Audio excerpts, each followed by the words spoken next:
guys, thanks for coming out on Monday night. Hold on, I got this phone down. Get this mic out. I'm going to tell you a little story. The last time I drank in this bar, I've been in this bar many times, but the last time I drank in this bar was probably 15 years ago. It was 5:45 in the morning, and me and my friends were banging on the door and like jumping up to look through the window. And they finally let us in, and I had a pony bottle of Budweiser and a shot of Jack Daniels for breakfast with a bunch of postal workers who were coming off the second shift. So needless to say, my drinking card has been revoked. If I was going postal in my early 20s, you can only know where that story went. So I'm sober. I just last week celebrated 14 years sober. Yeah! Clap it up for me. I don't rob my family anymore. It's great for them and their belongings. But being sober is weird. I gotta tell you, because things that other people take for granted are terrifying to me. Like if you were to come up to me and say, you know what, you look really familiar to me. Like, I just instantly get filled with shame, guilt, and remorse. Like, I just assume that I slept with you in a blackout. You know? I just go right there. Are you guys all from Philadelphia? Are there any natives of Philadelphia here? Yeah. I'm a native of Philadelphia. My relationship with Philly is kind of like a comfortable bad marriage. Nobody's leaving, but nobody really wants to stay either. You know? It's like a Mexican standoff of misery.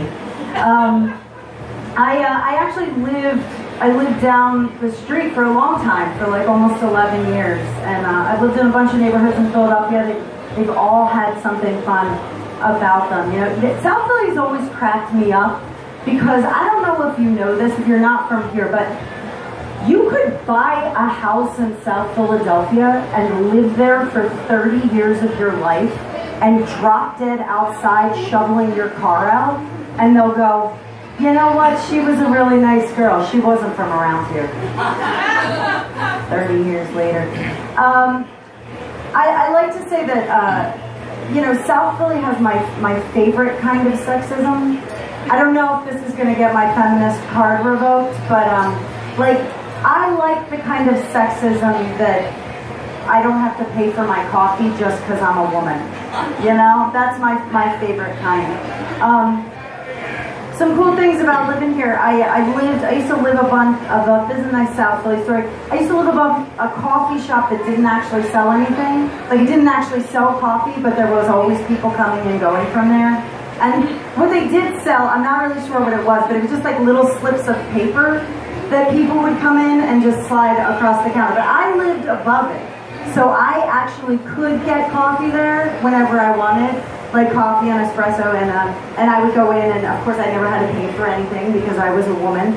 And my favorite thing about that is that, like, I heard some really interesting things, like being in that place. Like, one of my favorite things that was ever said to me there was this guy Tony. I walked in and he was like, you know, Victoria, you're so hot.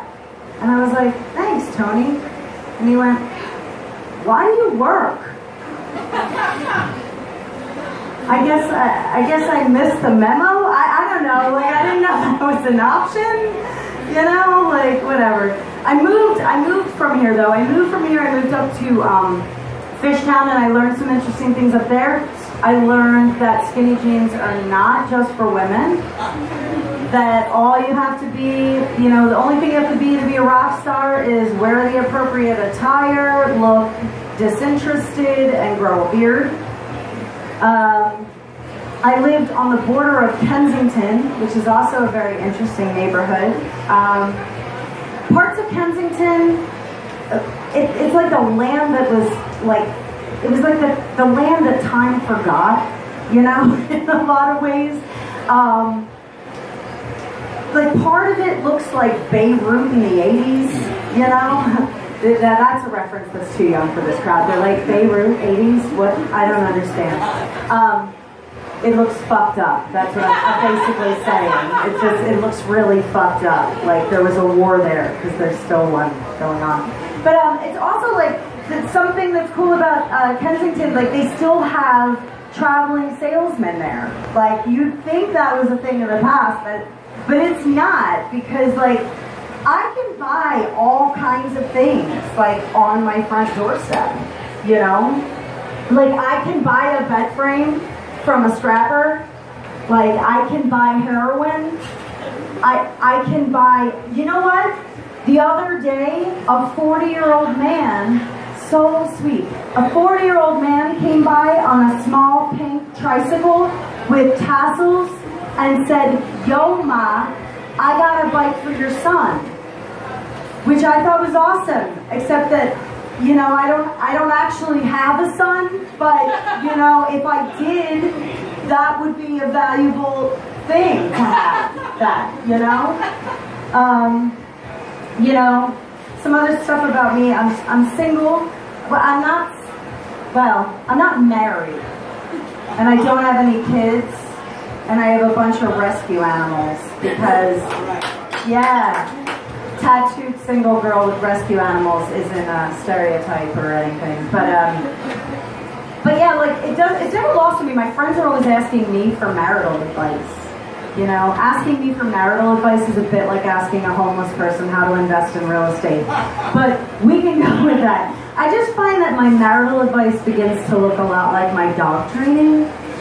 Like I have this one friend and her husband keeps cheating on her, so I told her, next time it happens, just like take his face, put it down in between his girlfriend's legs and say, "That is no! That is no!" And then beat him in the head with a slipper. I'm just kidding. I would never do that to a dog. Some other weird shit happened. Dude, I'm at that age where people get weird. But so my best friend asked me to sleep with her husband. It's okay, because silence, stunned silence, is the appropriate response to that. This is the thing. It wasn't so much that she asked, it was the context in which she asked that was really weird to me, because like they've been married for like 15 years. So she had come at me with the whole like, I don't know, we're just like not doing it anymore, and I feel like you need to spice it up or something. Do you think you want to sleep with Bob? I could almost get behind that, but that's not at all how it went down. It was more like I happened to be in her minivan this one Friday afternoon as she was running errands, and she was just going like, "Oh my God, Ellie, I have to pick Ellie up from school. She has ballet, then she has a sleepover. Niall has a soccer game tomorrow, then he has a sleepover. I have nothing in the refrigerator for dinner tonight. Shit, it's Friday, I gotta sleep with Bob. You think you want to do that for me?" Now, I realize that I'm friends with a lot of morally depraved individuals, but you know what they say. You can pick your friends and you can pick your nose, that you can't fuck your friend's husband. You can't fuck your friend's husband.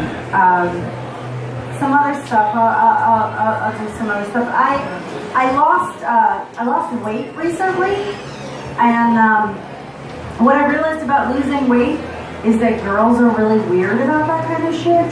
Like they'll ask you how you did it, but they really don't want to know, and they kind of just hate you for it. They're just like, "Oh my God, Vicky, you look really thin. What are you doing?" And I wish that I had a better answer, is like what I'm trying to say. Like I wish I could be like, well, I'm just like, I'm juicing and I'm purging one meal a day, and you know, it's just working for me.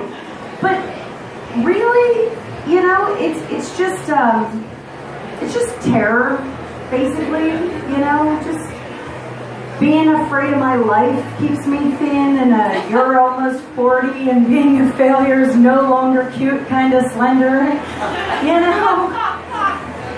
Basically what I'm trying to say is like, how can you eat when you have a belly full of fear, you know? So, if you want to lose weight on my prescription, I'm gonna lay it out for you guys, because I'm actually thinking about making some videos and trying to market this thing, you know? So if you want to lose weight on my prescription, I like to start my day with an affirmation. I like to get out of bed and start with this. And then, as you're marching to the kitchen to make your coffee, I want you to mentally run through every bad decision you've ever made in your entire adult life. Focus mostly on the relationship failures and how all of them were probably your fault. Then I want you to get to the coffee, and I want you to start with your next affirmation, and that sounds a lot like this, only I want you to say it in your mother's voice. Are you ever going to get married? I guess I'm just not gonna have grandkids. That's all I have, guys. Thanks so much.